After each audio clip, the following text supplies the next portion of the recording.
नाशिक शहर police आयुक्तालयातील Panchavati police ठाण्यात 13 February रोजी फिर्यादी महेश दादाजी पवार यांना रात्री 11:30 वाजेच्या दरम्यान शनी मंदिर पेट्रोल पंचवटी येथे यश राजेश ठक्कर व गणेश चंद्रकांत एलनामे यांनी रस्त्यात अडवून मारहाण करत मोबाईल, सोन्याची बाळी व मोटरसायकल घेऊन तिथून फरार झाले होते। तसेच 16 फेब्रुवारी रोजी दुपारी 3:30 वाजेच्या दरम्यान अमृतधाम पंचवटी जवळ योगेश बाळकृष्ण चव्हाण याने फिर्यादी निखिल कैलास अंबारे यास रस्त्यात अडवून दारू पिण्यासाठी पैशाची मागणी करत फिर्यादीच्या मानेवर चाकू ठेवून मारहाण करत खिशातील पैसे घेऊन तिथून पळाला झाला होता। या दोन्ही घटनांबाबत पंचवटी पोलीस ठाण्यात गुन्हा दाखल होता।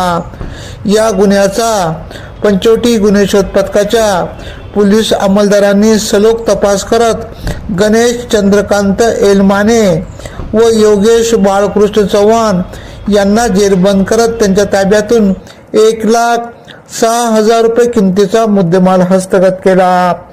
सदरची कामगिरी पंचवटी पोलीस ठाण्याचे वरिष्ठ पोलीस निरीक्षक सुनील पवार, गुन्हे शाखा तसेच वरिष्ठ पोलीस निरीक्षक गजेंद्र पाटील यांच्या मार्गदर्शनाखाली सहाय्यक पोलीस निरीक्षक सतीश सिरसाट, पोलीस अंमलदार महेश नांदुर्डीकर, अमोल काळे, संतोष पवार, जयवंत लोणारे, युवराज गायकवाड, अंकुश काळे, वैभव परदेशी, सचिन बहीकर, योगेश वायकंडे, विनोद चितळकर, अमोल देशमुख, योगेश ओगाने, महिला पोलीस शिपाई रोहिणी भोईर आदींनी केली।